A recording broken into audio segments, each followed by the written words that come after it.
Одну минутку. Везде. Так, начать эфир.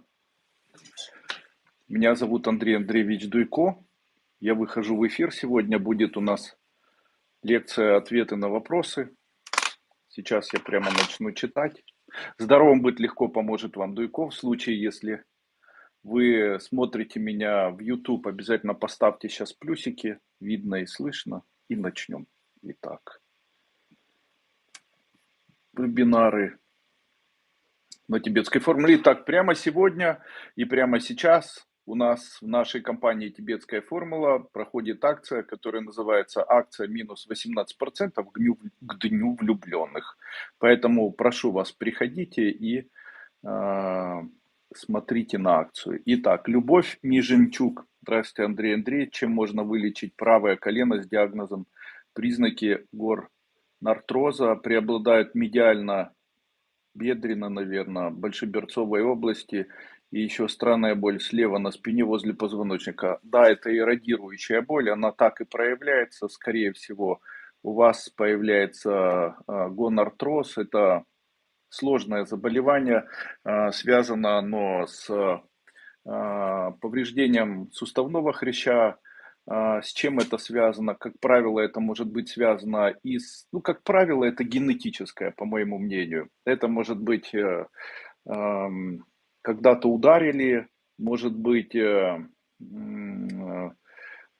связано с синовиальной оболочкой или с хрящевой тканью, или с уменьшением тонуса мышц или даже костей. И может быть связано и с генетическими факторами, острыми травмами, нестабильностью колена, травмами мениска, хронической перегрузом и так далее. Что необходимо делать? По моему мнению, для того, чтобы не доводить это все до такого плачевного состояния, необходимо помнить, наши коленные суставы, наши тазобедренные суставы, они реагируют, и формирование хрящевой ткани, как правило, она реагирует на наличие, первое, оксалатов, второе, солевого диатеза, как правило, третье, как ни странно, молочной кислоты. Все в комплексе и приводит в дальнейшем к тому сахарного диабета второго типа. Может быть еще полинейропатии на фоне сахарного диабета второго типа. Какие должны быть меры предприняты для того, чтобы восстанавливать суставную ткань, и почему она не восстанавливается, и что вообще необходимо делать? Первое. Суставная ткань восстанавливается в случае, если молочная кислота в крови снижена. Для того, чтобы снизить молочную кислоту, и оксалаты в том числе тоже снижены. Каким образом это необходимо делать? Первое. Максимально отказаться от мяса и рыбы, а также молочной, копченой и алкогольной продукции, а также есть меньше сладкого. Перейти на диету, двухразовое питание, малокалорийное. Второе. Начать прикладывать салфетку, как ни странно, с аммиаком прямо к месту воспаления тазобедренного сустава, а также натирать место тазобедренного сустава. Как правило, именно оксалаты, как правило, кислое содержание находится в самом суставе. Именно это и приводит в дальнейшем и к уменьшению хрящевой ткани, что может повлечь за собой в дальнейшем и разрушение кости, кариес кости, это может перевести в дальнейшем к замену сустава и так далее. В случае, если никаким образом не обращать внимания на диету, то бесполезно лечить и, скорее всего, прогноз плачевный может быть. Второе. Обязательно принимать кислое что-либо. То есть это может быть... Почему кислое? Кислые продукты, такие как лимонный сок лимона. Прошу не путать с лимонной кислотой. Сок лимона, сок грейпфрута, сок капусты, яблочный сок. Это вещества, которые, как ни странно, защелачивают нашу кровь и способны уменьшить количество молочной кислоты в крови, что в свою очередь уменьшит формирование оксалатов, как ни странно. Из моих препаратов можно еще инъекции хондроитин-глюкозамин, инъекции нестероидных препаратов в сам сустав, но, по моему мнению, гораздо эффективнее это аппликации с аммиаком, вот о которых я говорил, натирать аммиаком. Как ни странно, это помогает. Терапия, в ходе которой можно уменьшить оксалаты в крови, это из медицинских препаратов колхицин, можно аллопуринол. Из моих препаратов я рекомендую препарат Metix, 1 чайная ложка на 1 стакан воды 2 раза в день. Использовать мазь, которая называется артрозиновая, и использовать препарат артрозин. Артрозин, артрозиновый препарат. Смотрите, в ТикТоке прямо сейчас указан вот этот номер телефона. Вы можете прямо по нему позвонить и заказать данные препараты со скидкой 18%. Также сайт указан сверху во время трансляции, сайт tibetan-formula.com, где все эти препараты можно приобрести. Все препараты можно приобрести на территории Украины, с Российской Федерацией мы не работаем. Доброго дня, Андрій Андрійович. За прописом лікаря я приймала таблетки Detralex, але змінила їх вашим препаратом легкою ходою. П'ю 8 таблетку в день. Чи цього достатньо, чи потрібно ще щось? Дело в том, что Detralex является нестероидным противовоспалительным препаратом, и сам по себе препарат, скорее всего, не сможет вылечить вас, но сможет обезболить.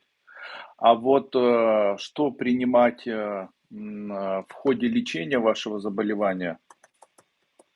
Сейчас заблокирую человека, очень здесь плохо пишет.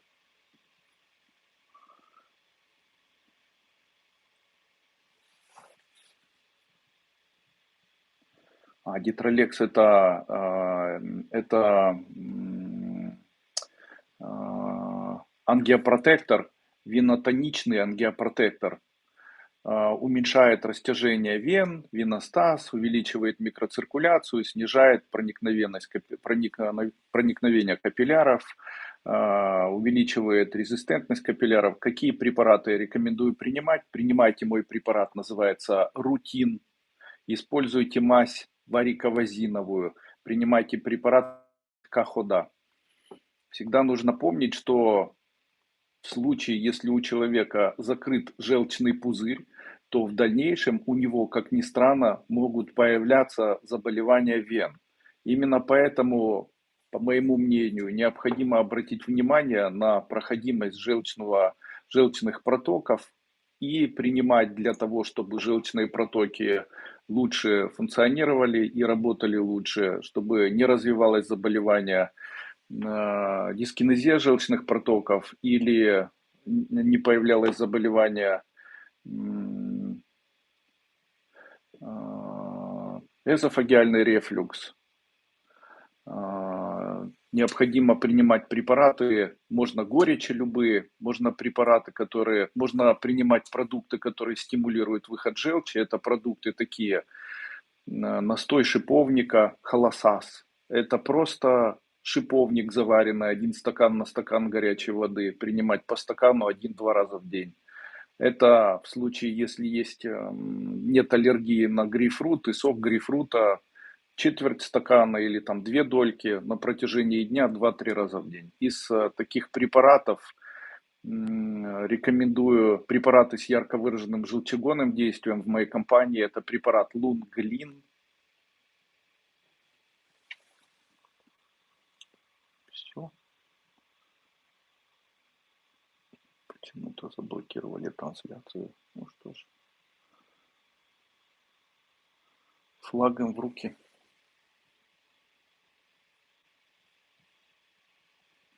Это потому что я сказал, что русским нельзя купить. Сейчас очень обижаются люди, которые слышат то, что мы не продаем в Россию, и после этого начинают жаловаться и так далее. Ну что я вам хочу сказать? Мы не продаем, у нас война, нас бомбит Россия, и российские войска убивают людей, которые проживают на территории Украины. Да, вот так. Ну, а на вопросы там, почему, из-за чего, кто виноват и так далее, но это вопросы не ко мне.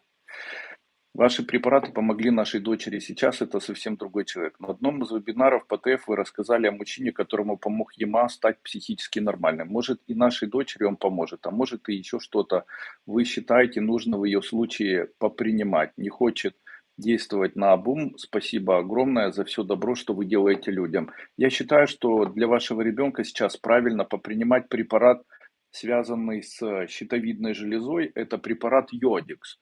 Второй препарат, который ей необходим для того, чтобы у нее правильно все работало, это препарат для стимуляции тимуса и иммунитета. Это препарат либо Инстамакс, либо бетулиновая кислота. И продолжить принимать препарат Мнемонорм. Мнемонорм по одной таблетке 2 раза в день. ЕМА в ее случае, ну, скорее всего, не нужно. Здравствуйте, Андрей Андреевич. Очень болит рука возле предплечья. Что это может быть? Мажу эмбриоартрозином, еще принимаю бетулиновую кислоту. Если рука болит возле предплечья, вот в этой зоне, вот здесь, это говорит о том, что есть проблемы с поджелудочной железой. А если с этой стороны болит, то это говорит о том, что есть проблемы, связанные с деятельностью селезенки и кроветворения. Что необходимо делать? Если с правой стороны болит, то необходимо попринимать любые ферменты для поджелудочной железы. Или мой препарат Панкресорб. Если с левой стороны, то Спленлав.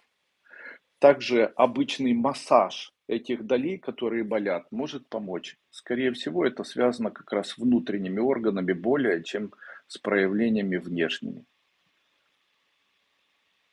Здравствуйте, Андрей Андреевич, с праздником вас. Спасибо. У сына тик чешется. Как ему помочь, подскажите, пожалуйста, очень прошу.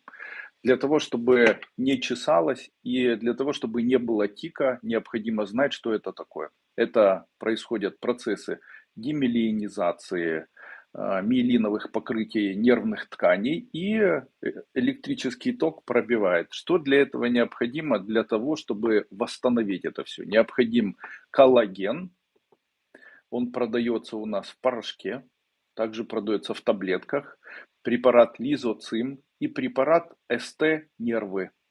Лизоцим, СТ-нервы и коллаген. Прием препарата коллагена, также массаж шейного отдела.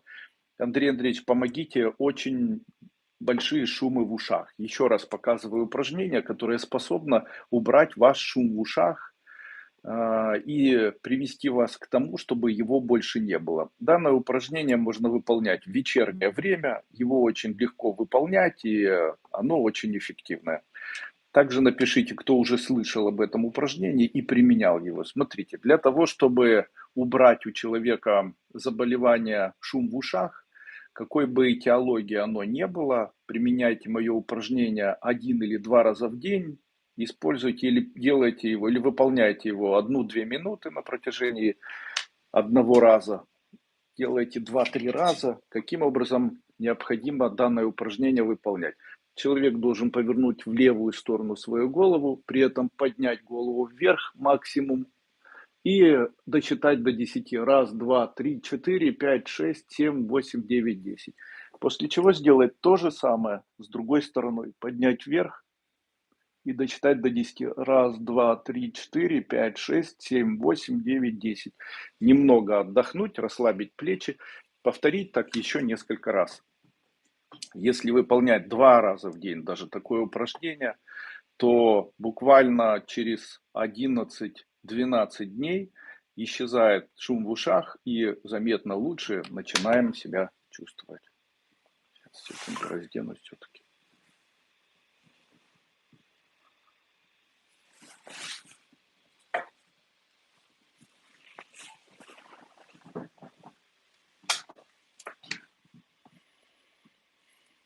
Так.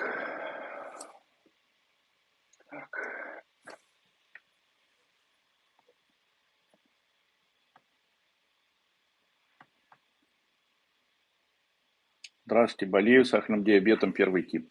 Приобрела бетулиновую кислоту Бетулин Эмбрио Плюс от 6 до 8. Подскажите, как я могу проверить, помогает ли мне ТФ? УЗИ сделать или с уважением? Помогает Поможет вам гликогированный гемоглобин. Необходимо попробовать его еще раз сдать. Он там за несколько недель, да, проводится. Также индекс НОМа. По идее, все это должно приходить в норму. Вообще, проверять необходимо так. Отменять прием длинного инсулина и смотреть на протяжении дня, будет ли у вас на фоне приема данных препаратов подниматься глюкоза. Это первые признаки. В случае, если глюкоза не будет подниматься или не будет подниматься и вам будет достаточно принимать короткий инсулин, это будет говорить о том, что препарат уже действует. Меня зовут Ирина. Здравствуйте. Андрей Андреевич, подскажите подробнее о трехдневном целительном курсе, а также как вылечить синдром Шегрена, все слизистые сухие. Спасибо.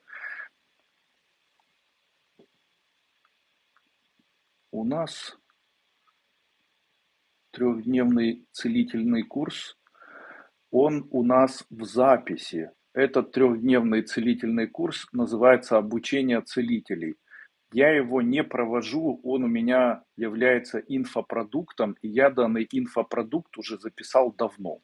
В случае, если вы хотите научиться быть целителем, народным целителем, то данный курс вы можете приобрести на моем сайте duiko.guru и в дальнейшем пройти его и использовать как в случае для себя, так в случае для кого-либо еще.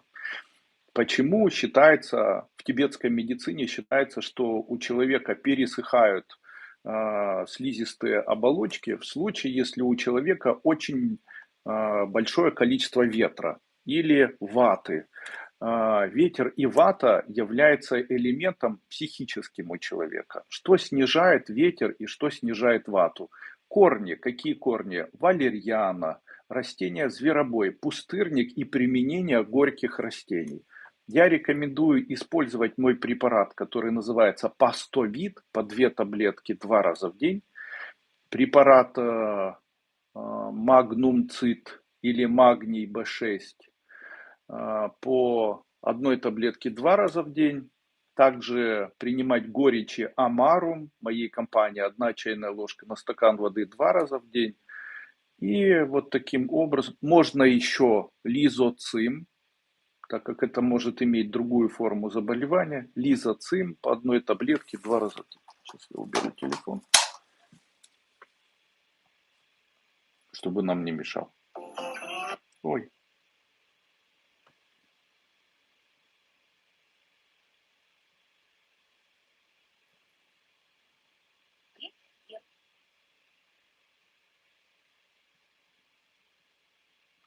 Вы представляете?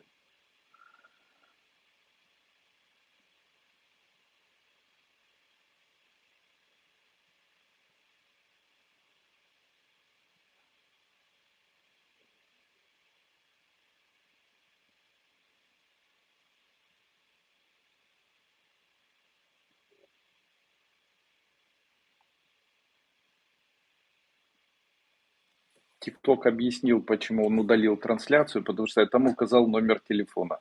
Поэтому, если вы будете проводить трансляции в ТикТоке, не указывайте на самой трансляции номер телефона. Понятно? Вот так.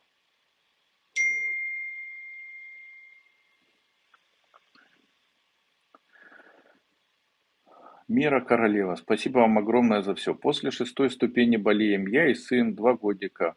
Рвота, простуда, повышен пульс. Чем это связано? Вирусное заболевание. В каком месяце поступят деньги на счет? В этом не поступят. Что необходимо делать, если у вас вирусное заболевание? Для того, чтобы правильно поставить диагноз, это ротавирусная инфекция, энтероинфекция или это вирус какой-либо из разновидностей вируса, вам необходимо вызвать врача. Он назначит вам противовирусные препараты, а также назначит вам, возможно, противовоспалительные, противовирусные и так далее.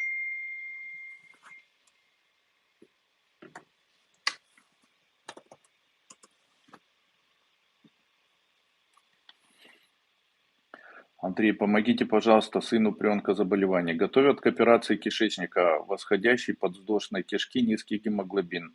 чем поддержать иммунитет. Нужно делать операцию. Операцию в вашем случае обязательно нужно делать.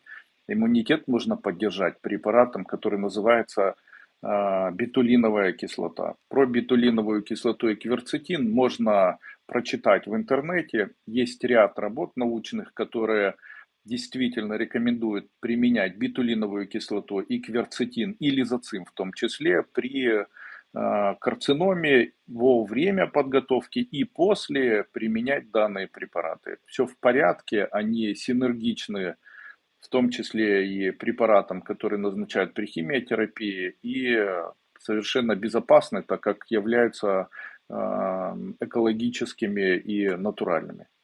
Подскажите, пожалуйста, как избавиться от красных пятен, как родинки, много на теле, как прекратить их появление. Возьмите,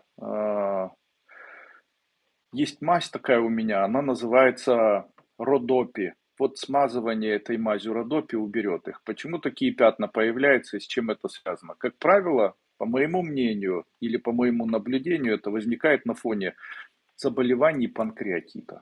В случае, если лечить поджелудочную железу, допустим, моим препаратом, который называется панкресорб, то такие красные родинки, они исчезают. Можно применять панкресорб препарат вместе с чаем, который называется железняк. Или гастронорм еще можно.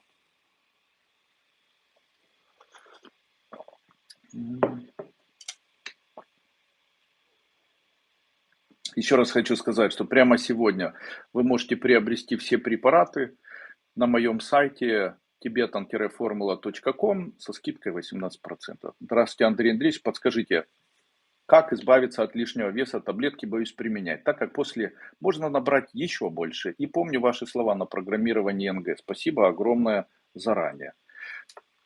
В вашем случае избыточный вес происходит из-за вашего низкого допамина. Вы должны знать, что обычно человек хочет есть только во время двух процессов. Первый процесс. Мы хотим кушать, потому что нам необходима эмоция, то есть по-другому нам не хватает допамина. Второе. У нас нарушен циркадный ритм. То есть ритм, когда мы должны спать, и у нас должен выделяться допамин, особенно это у женщин происходит, да и у мужчин тоже, или тестостерон, и в этот момент мы не спим. То есть по-другому можно сказать, как научиться худеть. Об этом сказано очень много. Я даже когда-то лекцию такую написал, записал, там двухчасовая лекция. И я там говорю о том, как необходимо сбрасывать вес, о том, что водой жир убрать невозможно, о том, что жир выплавить невозможно и так далее. Рассказывал там о метаболизме общем, что это такое. Там целая лекция такая, ее можно найти. Но, по моему мнению, если циркадный ритм человека нарушен, в случае, если у человека нет никаких эмоций позитивных, в случае, если он пребывает в состоянии стресса, и даже в случае, если все в его организме хорошо, но он и даже не ест, он все равно способен в этот момент поправляться. С чем это связано и как это устранять, что самое важное? Изменять психику вам, конечно, не нужно, заставить вас ложиться раньше невозможно, и что необходимо знать? Ну, первое, что необходимо знать. Необходимо принимать препарат, который называется мелатонин. Мелатонин поможет вам восстановить циркадные ритмы. Его можно приобрести в любой аптеке, это обычные витаминные комплексы, если можно так назвать. Мелатонин – это аминокислота. Принимая мелатонин вечером, где-то за 3 часа до сна, у нас появляется желание заснуть где-то через 20-30 минут. На второй день мы засыпаем, на третий день можем не засыпать, но тем не менее у нас вновь появляется ощущение, что мы вновь начинаем лучше себя чувствовать. Когда вы вечером перед сном хотите кушать, это говорит о том, что вы пропускали момент, когда вам необходимо было уже спать. Если у вас вечером появляется жуткий, страшный аппетит, это говорит о том, что в этот момент вы должны были уже глубоко спать и видеть сны. Поэтому пересмотрите свое засыпание и пересмотрите просыпание. Второе. Обязательно успокаивающие препараты. В моей компании успокаивающий препарат – это пастовид. Принимайте по 2 таблетки 2 или 3 раза в день. Третье. Для того, чтобы психологический фактор. Всегда помните, что еда это не важно. Всегда помните, что если вы не получаете удовольствие от жизни, нет у вас никаких элементов радости жизненной, то радость будет смещаться в сторону алкоголя, секса или еды. То есть четвертого не будет ничего. Мы так устроены, нам обязательно необходим дофамин. И в случае, если мы не можем получать от интимной близости, от еды, то нам необходимо научиться получать еще от чего-либо. Еще что-либо – это просто понятие того или настраивание себя на то, что жизнь не такая плохая, что можно получать удовольствие от музыки, картин, от радости, коммуникации с близкими, от какого-то восхищения и так далее. Вот это есть, и будет уменьшаться желание кушать. Также всегда помните, что еда – это не главное. В моей компании есть препарат, который называется жир-стресс. Его можно принимать по 2 таблетки 2 раза в день. Также есть второй препарат, который называется гликоцитрохромин. 1 чайная ложка на стакан воды поможет вам похудеть. Среди, наверное, народных таких методов, которые помогают человеку похудеть, ну, альтернативный, не очень я его поддерживаю, это применение морозника, ядовитой травы, когда человек принимает или заваривает морозник, четверть чайной ложки на стакан воды, пить 1 раз в день, через день на протяжении месяца. Из народных таких рецептов это питье глиняной воды, 1 столовая ложка на 2 литра воды взбалтывается и на протяжении дня не менее литра выпивается вот такой жидкости. Это все в комплексе может помочь человеку избавиться от лишнего веса. Лишний вес это может быть заболевание щитовидной железы, гипофункция обычная или аутоиммунный тиреоидит. В этот момент я рекомендую применять мой препарат D3-йод или второй препарат йодикс. Это безопасно, кто бы вам что ни говорил. При заболеваниях аутоиммунный тиреоидит, при заболеваниях гипофункция щитовидной железы, применение йода обосновано. Поэтому принимайте. И это может быть сахарным диабетом 2 типа, связанное с тем, что человек мало движется, мало дышит, у него есть проблемы с движением. Тогда человеку необходимо пить больше воды и вести более, хотя бы немножко, активный образ жизни. Хотя бы увеличивать процессы дыхания, то есть больше дышать. Так, так, так.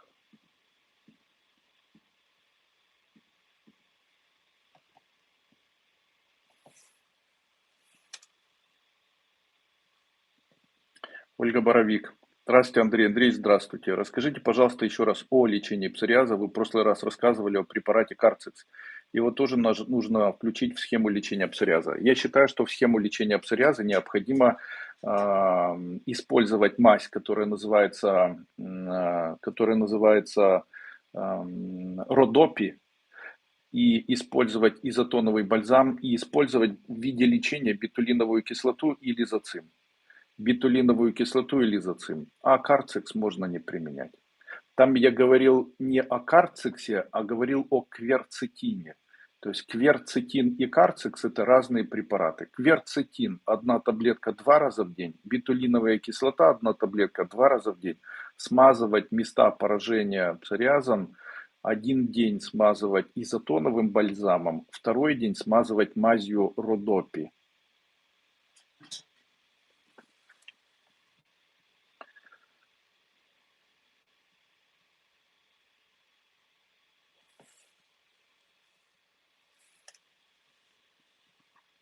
Татьяна Миракина. Здравствуйте, Андрей Андреевич. Не могу понять, что у меня с желудком. Выпекает и печет, кишечник тоже. Пью панкреатин и травы. Ничего не помогает. Не поможет.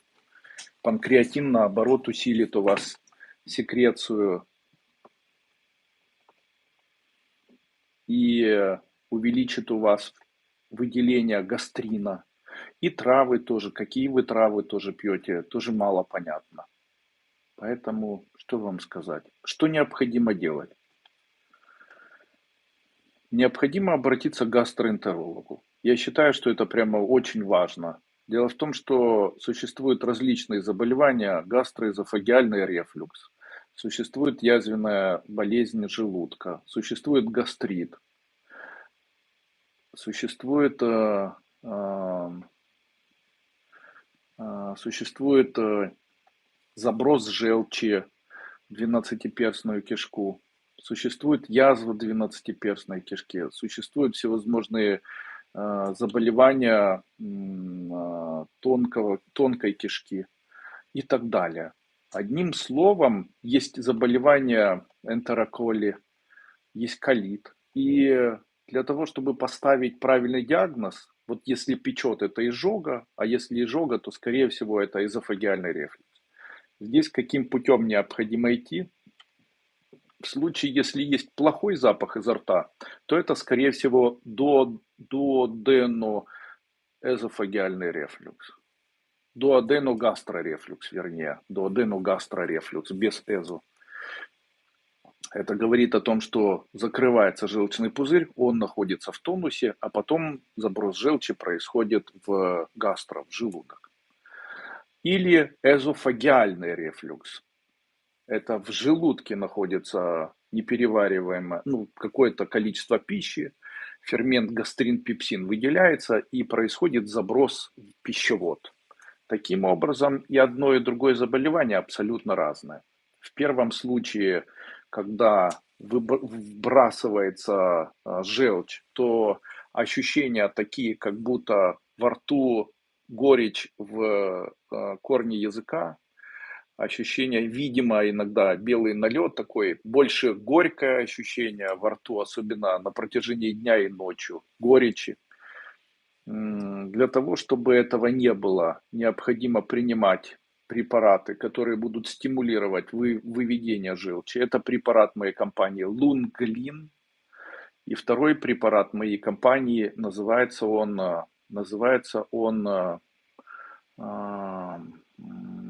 Амарум Дуйко. То есть это выведение горечи. Амарум Дуйко и Лунглин. Очень важно в этот момент начать принимать препараты, которые действуют успокаивающе. То есть это препараты Паставид, можно магний пропить. Второе – это эзофагиальный рефлюкс. Он может быть связан с тем, что у человека очень высокая кислотность. Обычно проявляется в виде диареи, может проявляться в виде целиакии, может в виде диспепсии. У человека очень часто появляется ощущение ярко выраженного кислого запаха изо рта. В тот момент, как при дуоденогастрорефлюксе, когда желчный закрывается, больше человек склонен к пониженной кислотности желудка и появляется типичный гниловато, может быть даже похожий на фекальный запах изо рта. В утреннее особенно ярко выражено, в вечернее время особенно сильно в случае, если человек переживает. Таким образом, необходимо стимулировать выделение желчи. Нельзя в этот момент принимать куркуму, специи и лимонный сок. В тот момент, как во втором случае, если у человека эзофагиальный рефлюкс, когда пахнет кислым, когда у человека склонность к диарее, когда человек, что бы ни съел, у него постоянно происходит метеоризм, вздувание, диарея. Во время диареи происходит несварение каких-то, остатки пищи, зловонный запах появляется. Если там подвязано ко всему еще и поджелудочная железа, и есть панкреатит, что очень часто происходит. То есть происходит несварение пищи, и эта несваренная пища попадает в двенадцатиперстную кишку, может происходить такое ощущение тянущей боли в центре живота. В этот момент необходимо увеличивать количество кислоты, принимать препарат пепсин моей компании, лизоцим, бетаин и каолин. Пепсин, бетаин, лизоцим и каолин. По 2 таблетки 2 раза в день. В случае, если есть дополнительно еще диарея, то препарат, который называется пепсин, дозу или дозировку его увеличить до 2 таблеток 2 или даже 3 раза в день.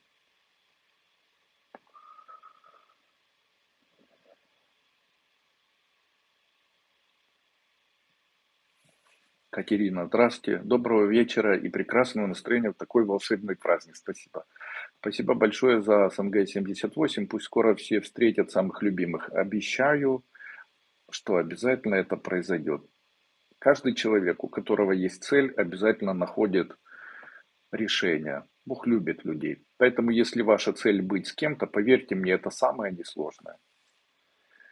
Андрей Андреевич, подскажите, удастся подобрать мне лечение и сохранить матку? Скорее всего, да. У меня эндометриозный полип, и мнения врачей разделились.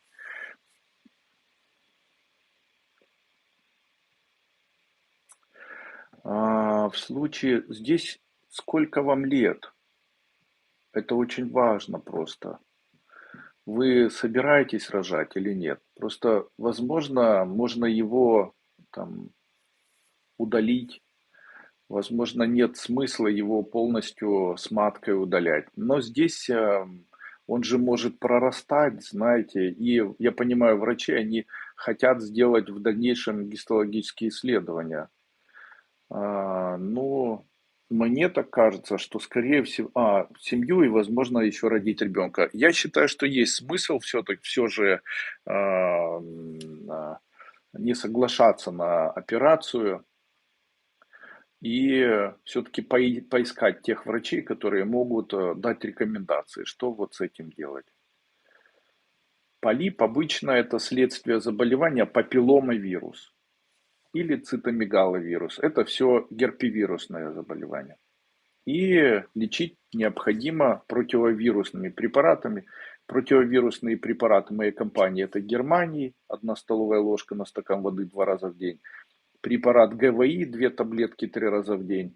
И препарат бетулиновая кислота, 2 таблетки 2 раза в день. При этом ставить вагинально мазь, которая называется эндометрикс, и принимать эндометрикс, вводить перед сном через день на протяжении 30 раз, спринцеваться утром или с утра 1 стакан воды и по 2 капли аромамасел, аниса, жасмина и чайного дерева, либо по 8 капель любого из этих масел, либо жасмина, либо чайного дерева, либо аниса.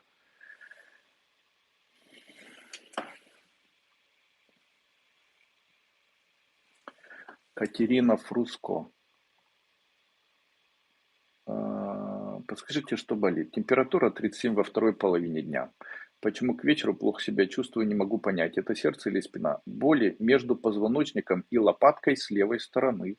Отдает ниже под ребра, под лопаткой. Иногда как будто запечет в сердце. Либо ощущение, что сердце перескакивает, особенно когда еду на велосипеде. Просто зеваю и могу сделать глубокий вдох. Смотрите, вы скорее всего болеете эзофагиальным рефлюксом. Потому что то, что вы сейчас перечислили, как раз и относится к заболеванию желудка, эзофагиального рефлюкса. И необходимо лечить вот путем лечения эзофагиального рефлюкса. Может ли подниматься температура при этом заболевании? Может. Куда обратиться? К гастроэнтерологу. Необходимо начинать лечение и обращаться к нему. Также болит под лопаткой с левой стороны, как правило, на фоне гастроэзофагиального рефлюкса. Или язвы желудка, либо гастрита. Ну, как правило, именно вот такие ощущения возникают. В том числе и не можете сделать глубокий вдох, может быть связано с грыжой диафрагмы желудка, ну и так далее. То есть это все, вот то, что вы перечислили, как правило, связано более всего с желудочно-кишечным трактом. Рита, очень нужна ваша помощь. Мужу 63, диагноз G, 2-3 полиморфно-клеточный КАР, мочопузыря на фолии уретринальной неоплазии. За 8 лет было 8 операций, сейчас проходит химиотерапия. Можно ли совместить лечение? Можно. Принимайте 2 препарата. Один называется кверцетин, другой бетулиновая кислота. И бетулиновая кислота, и кверцетин хорошо принимать по 2 таблетки 3 раза в день. Я бы добавил еще лизоцим препарат, и тоже по 2 таблетки, тоже 2 раза в день. После и во время проведения химиотерапии, как дополнительная терапия, как ни странно, которая способствует уменьшению метастазирования, как раз в вашем случае очень рекомендую использовать коллаген. Во-первых, приводит к формированию быстрой коагуляции, влияет на выведение и восстановление клеток, участвует в апоптозе клетки онкологического заболевания, карциномы.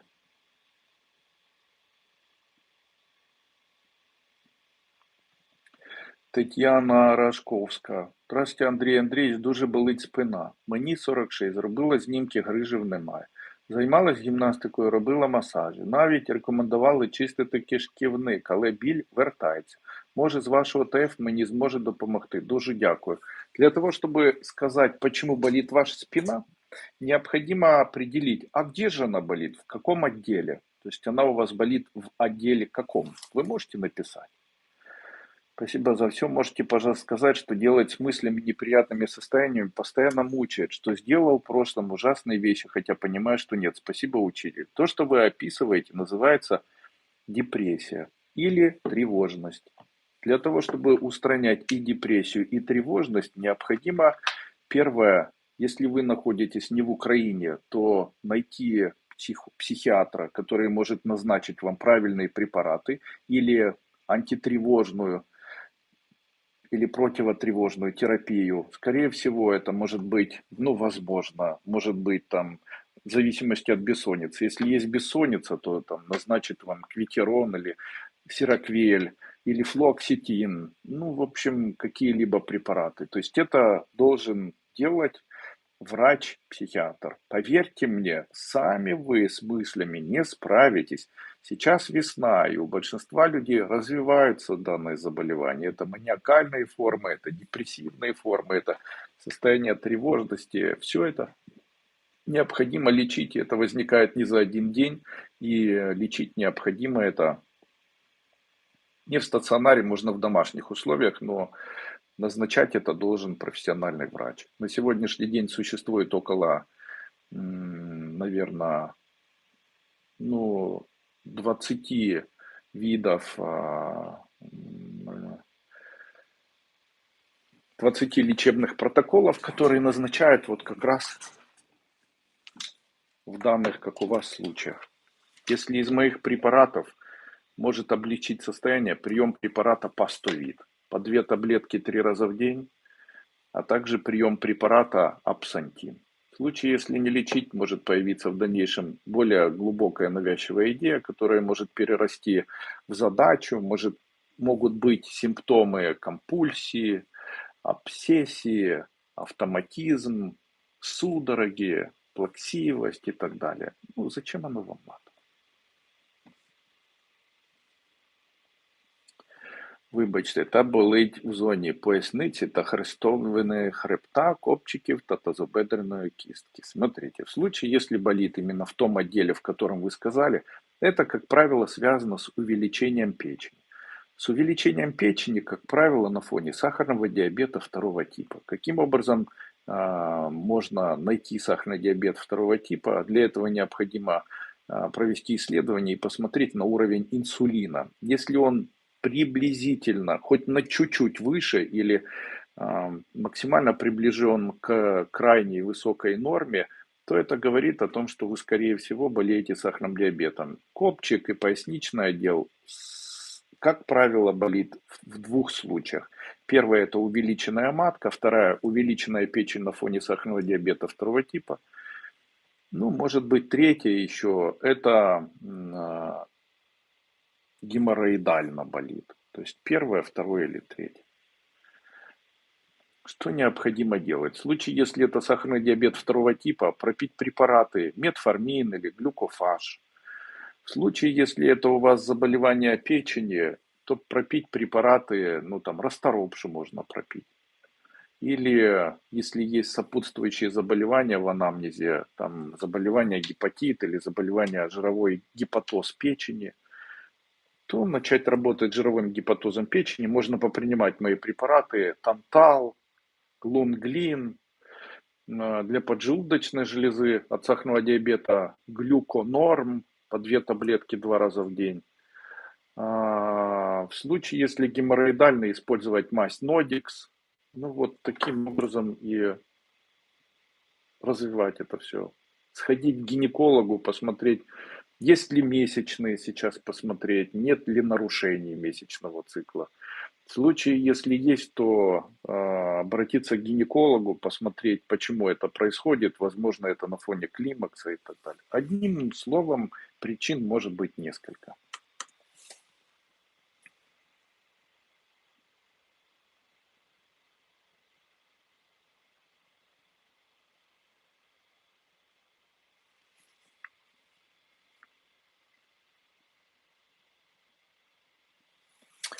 В вашем случае это воспаление правого яичника и из-за этого иррадирующая боль в тазобедренный сустав. Поэтому идите смело к гинекологу, так ничего не ищите.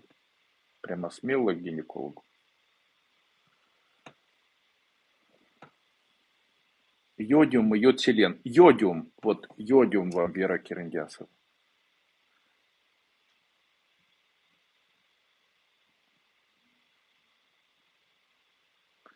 Елена Прокопенко. У меня коксартроз тазобедренных суставов второй степени. Начало болеть левое плечо. У меня подозрение, что там тоже начался коксартроз.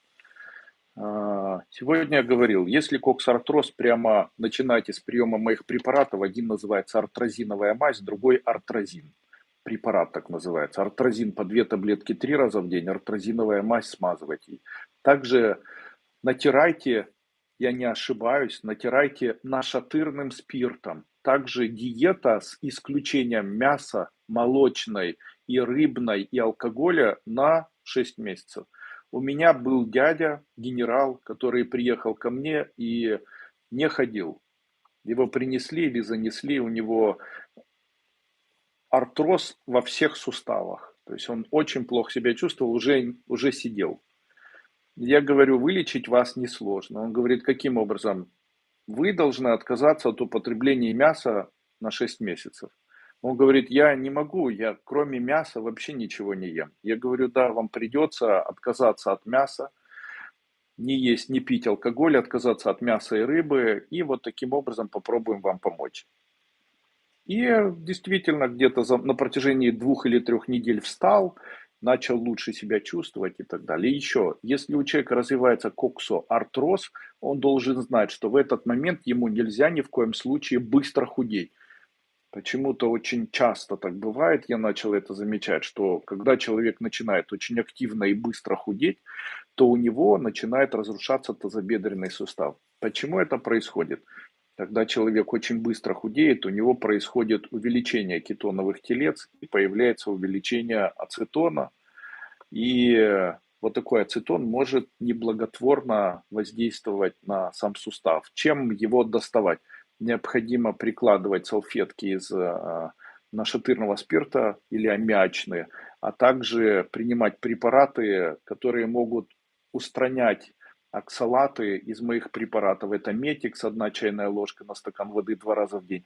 Депосалт, 2 таблетки 2 раза в день. Это может быть еще подагрин, тоже 1 таблетка 2 раза в день.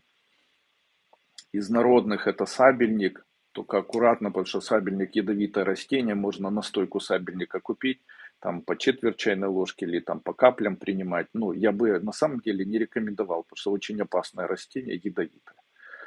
Ну, хорошо себя зарекомендовавшее. Из медицинских препаратов при коксартрозе первое время хотя бы попринимать, ну, хотя бы 2-3 недели колхицин, ну, или хотя бы лапуринол. И при коксартрозе отказаться от мяса, молочки, острых специй, алкоголя вообще никакого, сладкого ограничивать, то есть впроголодь жить на одних кашах. Хотя бы месяцев 6, как ни странно.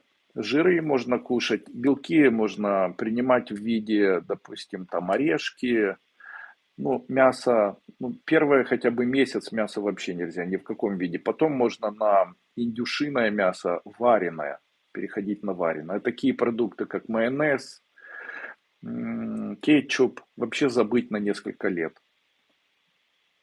При этом восстанавливать необходимо сам сустав, он же разрушен. Восстановление сустава происходит за счет применения коллагена и хондроитина, глюкозамина. Хондроитин и глюкозамин продается в аптеке. Это будет все равно дешевле, чем покупать у меня. Помните, я когда-то говорил о болтушке, берется одно яйцо сырое в кожуре, выкладывается в банку, заливается уксусом. Да-да, не уксусной эссенцией. Почему? Если уксусной эссенцией намазывать, то может быть ожог. Именно это и является ключевым таким моментом моего рецепта. То есть я никогда не говорил, что необходимо яйцо заливать уксусной эссенцией. Именно уксусом я говорил заливать. Обычным уксусом столовым. Заливается уксусом, настаивается 10 дней, прокалывается кожура, можно ее выбросить, можно оставить, взбалтывается. Можно в это все добавить небольшое количество свиного жира. Но тоже не обязательно. Вот такой штучкой необходимо натирать места поражения коксартрозом. Далее. Топленое масло. Натирание мест коксартроза топленым маслом. Третье. Медовые массажи. Великолепное средство по устранению артрозов и коксартрозов. Каким образом самому себе сделать медовый массаж? Для того, чтобы самому себе сделать медовый массаж, необходимо взять литровую или двухлитровую бутылочку ровненькую. При этом налить туда теплую, не горячую воду, натереть плечо или там колено или бедро медом, желательно светлым и таким тягучим. И после чего такой бутылкой водить вот так. И водить долго. Со временем в бутылке вода начнет остывать, и мед начнет к бутылке прилипать. Вот выберите место, которое у вас болит, намажьте и водите по этому месту вот таким образом. Делайте это на протяжении 10-15 минут через день. Это способно убрать проблемы коксартроза просто вместе с этим обязательно. После того, когда это сделали, смажьте маслом сливочным или приложите салфетку нашатырного спирта. И можно на место боли прямо, там, где больше всего болит, там тазобедренный сустав или еще, там шейный отдел или еще где-либо, можно ставить банку. Можно ставить банку. Знаете, что такое банки? Банки ставить не каждый день, один раз в неделю и ставить не менее чем на 15 минут. Ну, 15-20 минут. Можно даже прокалывать иголкой, так чтобы небольшое количество крови выделялось.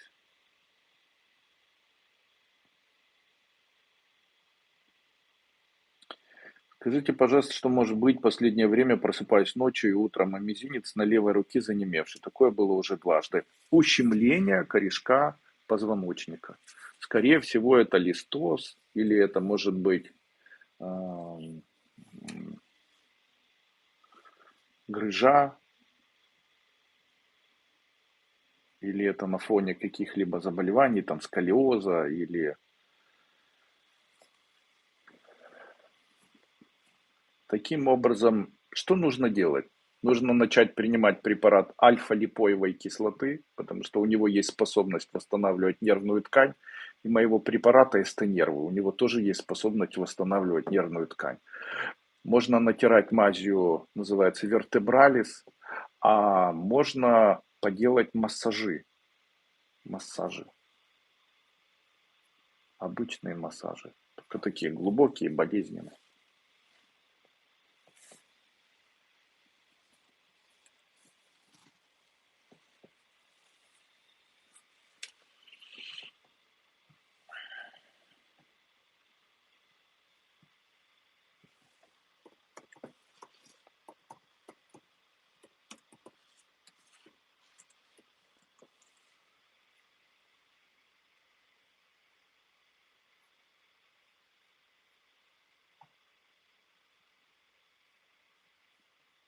Так, далее.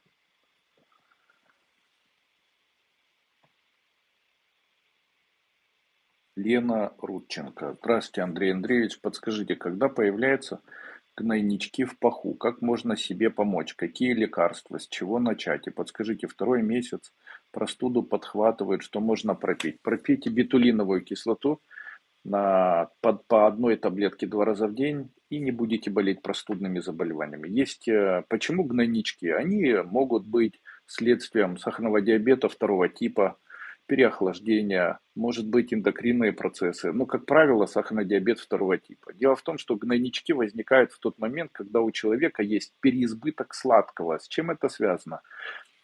Питание клеток или клеточное питание обычно происходит питание глюкозы. То есть,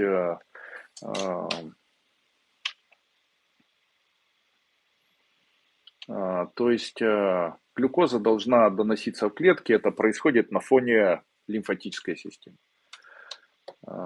И в случае, если человек очень много ест сладкого, очень много молочного, то это может спровоцировать появление вот таких фурункулов, особенно в нижней части тела. В случае, если они появляются, эти гнойнички, в складках, это говорит и о гормональном процессе, и об эндокринном процессе. Как правило, это говорит о сахарном диабете второго типа, о холодных ногах, которые замерзли, потому что ходили босиком по плитке, или там обувь была недостаточно теплая. И третье, может говорить о застое или в гормональном, или каких-то гормональных застоях. То есть это недостаточное выделение либо тестостерона, либо эстрадиола, либо прогестерона. Прогестерона, как правило. И это говорит о том, что необходимо, первое, начать, что вообще необходимо делать. Диета, исключить молочное, исключить сладкое, уменьшить употребление углеводов. В случае, если такой фурункул появился, на это место необходимо поставить банку. Это очень быстро помогает. И смазать сверху мазью ихтиоловой. Далее, или есть еще мазь Вишневского. Вот мазью Вишневского лучше. Далее, для того, чтобы это в дальнейшем не происходило, можно плазмаферез, либо пропить мой препарат, который называется гемартан. Гемартан по 2 таблетки 3 раза в день, но без диеты низкоуглеводной справиться с этим будет сложно.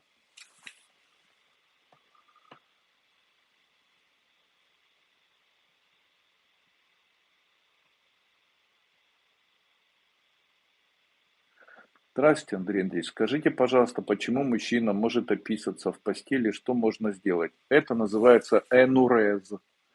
Энурез может быть на фоне пиелонефрита, а также может развиваться на фоне гидронефроза почек, общей почечной недостаточности и может быть следствием мочекаменного заболевания и так далее.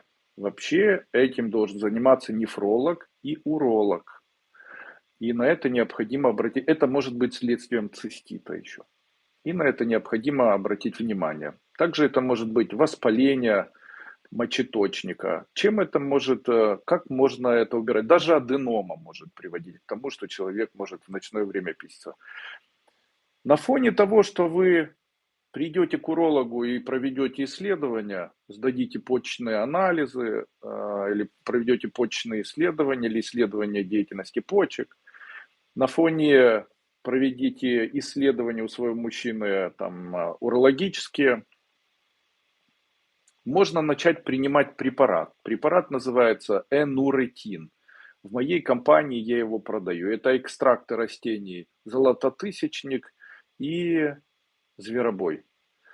Принимайте по 2 таблетки 3 раза в день. Скорее всего, энурез исчезнет на протяжении где-то 1 недели, может быть 2 недель. Но хочу вам сказать, что все равно необходимо найти урологическое заболевание, которое и приводит к тому, что это было. Потому что энуретин устранит воспаление, которое приводит к тому, что у него появляется энурез, а вот само заболевание, скорее всего, не устранит. И это, возможно, вам поможет какая-то определенная терапия. Но для того, чтобы назначить терапию, нужно четко понимать, чем же на самом деле вы болеете или болеет ваш мужчина. Вот так. Здравствуйте, Андрей Андреевич. Скажите, пожалуйста, что можно сделать, чтобы между пальцами ног не облазила кожа? Возьмите, называется яблочная кислота. Яблочная кислота. Плюньте в эту яблочную кислоту и Когда яблочная кислота растворится со слюной, смазывайте эти места, где у вас находятся между пальцами. Уберет облаживание кожи у вас на протяжении 1 недели. То же самое можно делать с ушными раковинами в случае, если у вас есть нетерпимый зуд и хронический там микоз или кандидоз ушной раковины, который приводит вас к тому, что у вас постоянно чешутся уши или ушные раковины. Таким образом сможете убрать. Вот таким яблочной кислотой. Ваша методика избавления от лишнего веса. Моя методика – активное дыхание. Я очень активно дышу и каждый день делаю не менее 5000 шагов. Занимаюсь ли я спортом? Честно сказать, нет. Мне некогда, потому что я очень занятый человек. А занимаюсь ли я ходьбой? Занимаюсь. Я выключаю телефон, хожу по улице, и у меня есть то, что подсчитывает. Начинал с 3000 шагов, сейчас делаю уже около 8-9 тысяч шагов, ну, когда есть настроение. Стараюсь идти не быстро, обычно это занимает приблизительно час или полтора, где-то даже больше. Хожу я где-то с 10 вечера до 11 или с 10 вечера до полдвенадцатого. И мне очень помогает. При этом активно стараюсь дышать. Делаю выдох и вдох, глубокий, без задержки дыхания. Стараюсь надышаться полной грудью. Во-первых, для сна хорошо, когда ходишь, не смотришь никакие новости, есть над чем подумать, плюс вечер это красиво, и так вес снижается. Также склоняюсь к пище, которая более связана с белковой пищей, ем небольшое количество углеводов, стараюсь максимально уменьшить количество употребления алкоголя, вот насколько это возможно. Принимаю мои препараты, потому что я мужчина, это трибулус и мускус. Мне очень помогает это снижать вес. Ну, по моему мнению, жир, стресс я принимаю периодически. Сейчас выйдет новый препарат пикалинат хрома.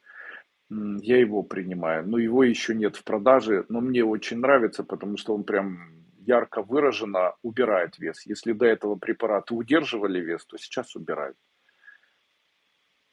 Ну, а дальше, когда можно будет, мне пока врачи запретили заниматься спортом, но когда можно будет заниматься спортом, я буду заниматься, и проблем с контролем веса уже не будет. Вообще не нужно бояться что-то есть, нужно бояться не как физически, вернее, нужно бояться пониженной физической активности. Вот так.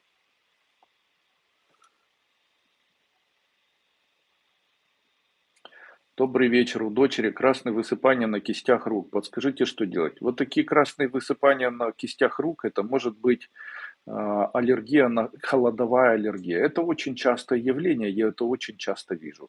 Вы знаете, ее открытие такое интересное, такое вообще шокирующее. Когда я вижу вот такие красные высыпания, как-то я там думал и читал тибетские книги эти, то там было сказано, что это связано с почками. И связано вот с тем, что у человека питание, при котором образуются камни оксалатные. Я подумал, может попробовать в ходе лечения таких людей применять терапию от подагры. Ну и посоветовал некоторым девушкам, которые страдали таким вот процессом, посоветовал попринимать обычный препарат аллопуринол, который снижает количество оксалата в крови, которые не болеют данным заболеванием. И вы представляете, вот эти сыпи аллергические, покраснения с рук исчезли, как ни странно. По одной таблетке 2 раза в день где-то недели 2. Во-первых, это безопасно, во-вторых, почистит почки. Но из моих препаратов, которые, во-первых, второе, это любая аллергия, по моему мнению, любую аллергию можно устранить моим препаратом бетулиновая кислота по одной таблетке 2 раза в день. И питьем обычной соды. 1 чайная ложка соды, вообще как принимать соду от аллергии. Берете 1 столовую ложку соды и разводите в 1,5 литра теплой, не горячей, не кипятка воды и добавляйте либо четверть чайной ложки, ну лучше четверть чайной ложки поваренной соли. И выпивайте на протяжении дня 1 стакан вот такой жидкости. Пьете каждый день 7 дней или 8 дней. На 8-й день аллергия исчезает и не появляется. Великолепное средство. Как это устроено и почему это помогает. Все об этом можно найти. Еще раз о фурункулах и так далее. Наша лимфатическая система, ее основа – это перенос глюкозы, как ни странно. Перенос глюкозы в этой лимфатической системе к клеткам, для того, чтобы это доставлялось в митохондрии. И очень часто бывает, что у человека воспаляются лимфоузлы. Так вот, в случае, если у человека лимфоузлы воспаляются, то человеку необходимо к лимфоузлам прикладывать соль, а при этом еще и максимально уменьшать употребление углеводов. Также пропить в небольшом количестве любые препараты, которые способны уменьшить глюкозу в крови. Допустим, это может быть препарат метформин. Это безопасно на самом деле любому человеку. Можно принимать только в случае, если у человека нет проблем с астенией, малокровием и нет проблем с пониженным весом. Ну и психических нет проблем. То есть метформин принимать можно 500 миллиграмм один раз в день для профилактики ожирения, уменьшения инсулина в подкожной или в жировой ткани, которая обычно там накапливается, поэтому в крови его выявить очень часто, очень сложно. Как правило, все люди, у которых есть складка на животе, у которых складка вмещается в руку, это все люди, болеющие сахарным диабетом второго типа.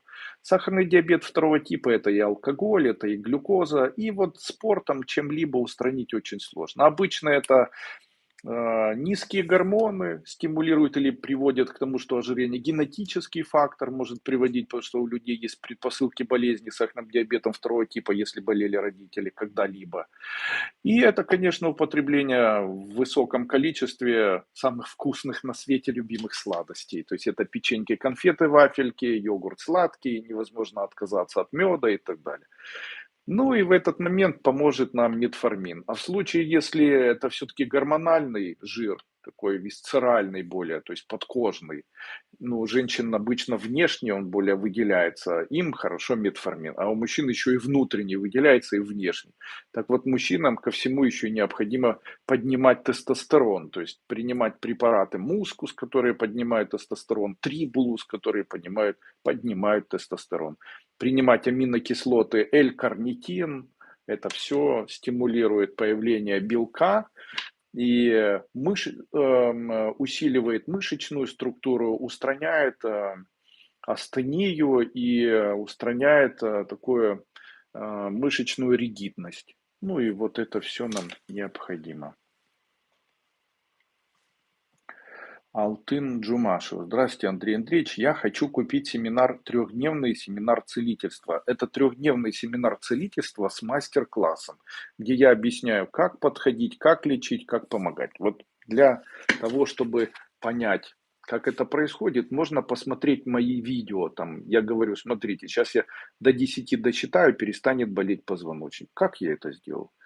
Есть человек такой, его Олег зовут, он там в интернете сделал или записал точно такое же видео, как я записал, где он то же самое, ну, приблизительно тем же самым занимается, у него приблизительно такая деятельность, только он там занимается чуть связано это с рейки, с целительством и так далее. И вот он, насмехаясь, сказал, давайте я запишу такое же видео, и провел видео одноминутное излечение позвоночника и сделал все движения точно так же, как у меня. И говорит, надо же, у меня так же, как и у тебя 500 тысяч подписчиков, но людей, которые написали, что перестала болеть, у меня практически этих людей нет.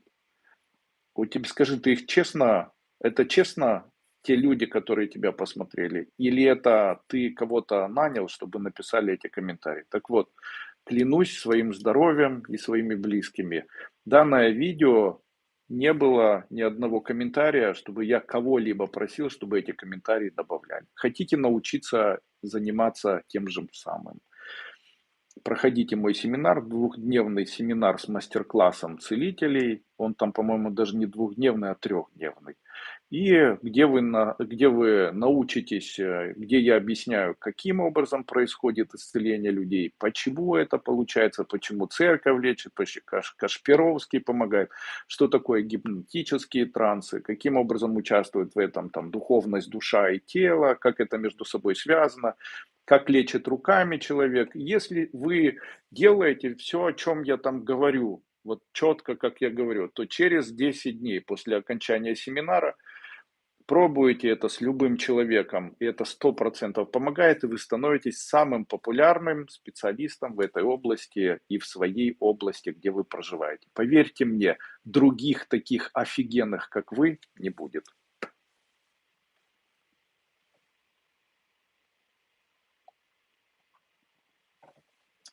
Андрей Андреевич, молю, избавьте меня от крапивницы. Это может быть не крапивница, это может быть нейродермит. У меня есть препарат, называется нон-экзантемин.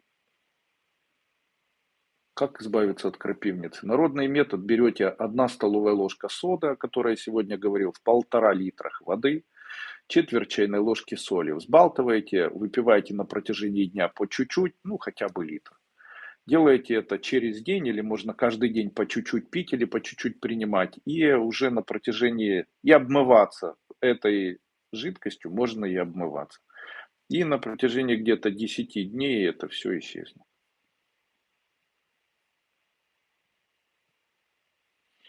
Наталья, роскошного вечера, Андрей Андреевич. После обряда сердечный. Наконец-то я встретил в октябре Сергея из Мелитополя. Я из Екатеринбурга. Все было как 9,5 недель кино. Сейчас рассталась, сказал финансово. Ты мой зайчик. Ничего страшного. Где есть любовь, не пространство, не время, не способно ее поломать. Поэтому все будет хорошо.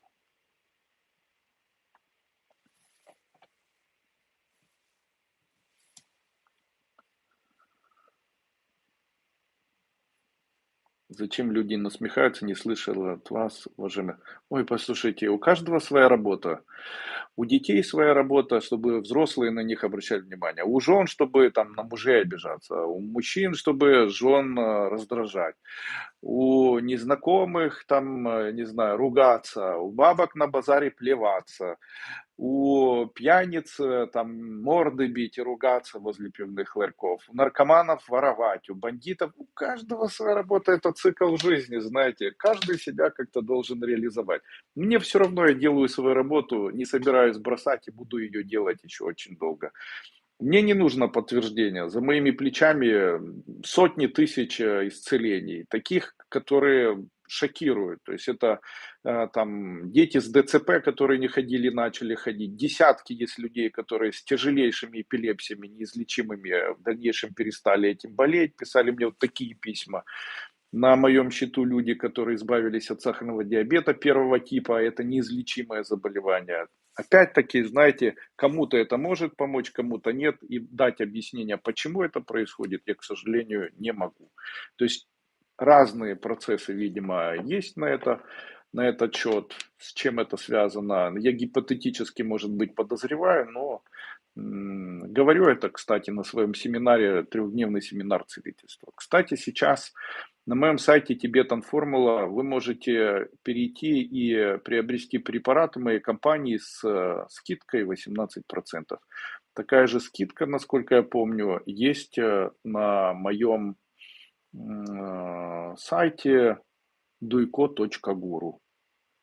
Все, прямой эфир завершен почему-то. Facebook тоже. Ну что, будем заканчивать. Остался только YouTube, который упрямо все равно продолжает меня транслировать. Здрасте, підскажіть, що робити, коли дідусю 76 років, інколи болить серце, тиск, важко дихає, не хоче йти до лікаря.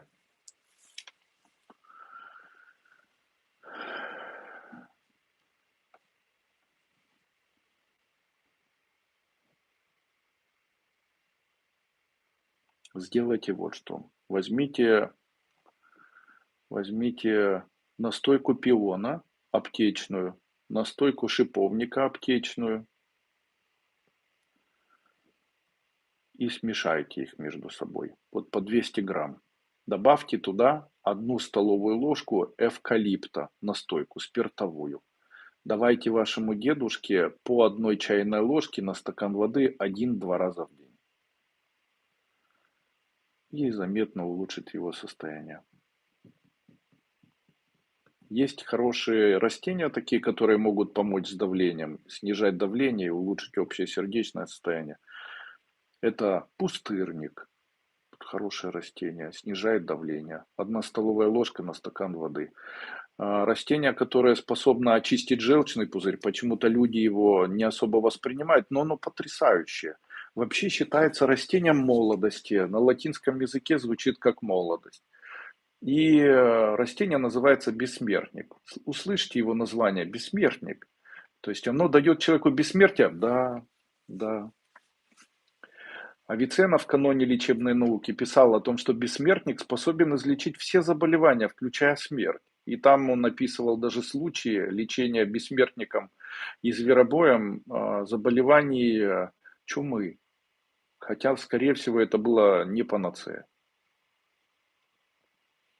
Также он говорил об онкологии. Он говорил, если опухоли, если внутренние, если мешают глотать и так далее, полипы и так далее. Он говорил, применяйте корень тутовника, то есть шелковицы. Берете корень шелковицы, если у вас где-то опухоли, полипы, там, новообразования, липомы, берете корень берете корень тутовника, шелковицы, пилите так, чтобы получилось, сушите, пилите так, чтобы получилось много опилок, или натираете каким-то напильником это все, завариваете 1 столовая ложка на 1 стакан воды, пьете, варите еще там 2-3 минуты и пьете по 1 стакану 2-3 или даже больше раз. Эффект потрясающий. Не знаю, может ли вылечить онкологию, но полипы и такие заболевания, связанные с... вот во всяком случае метастазы убирает быстро. Наталья Садовникова. У меня сегодня день рождения. Пожелайте мне хорошего. Наташа, я желаю вам хорошего. Пусть только хорошее будет в вашей жизни. Подскажите, обнаружили узлы на щитовидной железе. Что можно сделать, как излечиться? Бетулиновая кислота уберет. Перед вами находится человек, у которого были лимфоузлы, вернее, на щитовидной железе были большие узлы. Прям большие-большие. Я начал принимать данный препарат и недавно, это было где-то месяц назад, сразу после Нового года, поехал и делал УЗИ. После применения данного препарата на протяжении 2 месяцев я его принимаю 1 таблетка 2 раза в день, все лимфоузлы из моей щитовидной железы исчезли. Такой же эффект у моей любимой жены. То есть мы принимаем совместно бетулиновую кислоту, лимфоузлы из щитовидной железы. Что у меня, что у нее ушли. Также у моего товарища Тимура, у жены были полипы в матке, миома, и применяя бетулиновую кислоту, это все исчезло. Опять-таки, скорее всего, это не более, наверное, это, наверное, более частный случай, чем рекомендации. Не знаю, у меня и у моей жены прошли. Вот у Тимура, у жены ушла миома. Но опять-таки говорить, что это на 100% вылечит вас, я не могу. Я тоже не знаю. Моя гипотеза. И гений парадоксов, друг. Ну, еще раз. Уже жена моя зовет меня. Дети уже сидят за столом. У меня для всех подготовлены подарки. Я даже одел белую рубашку. Мне еще, кстати, никто не видел белой рубашки. Сейчас я подарю всем цветы. Детям подарю подарки. Всех поздравлю с этим прекрасным праздником. Пусть у каждого из вас появится любимый человек, семья. Это вдохновляет. Есть ради кого и для чего жить. Пусть это будет, знаете. Приятно. Знаете, человек без семьи, как отовсюду прогоненная собака, выгнанная.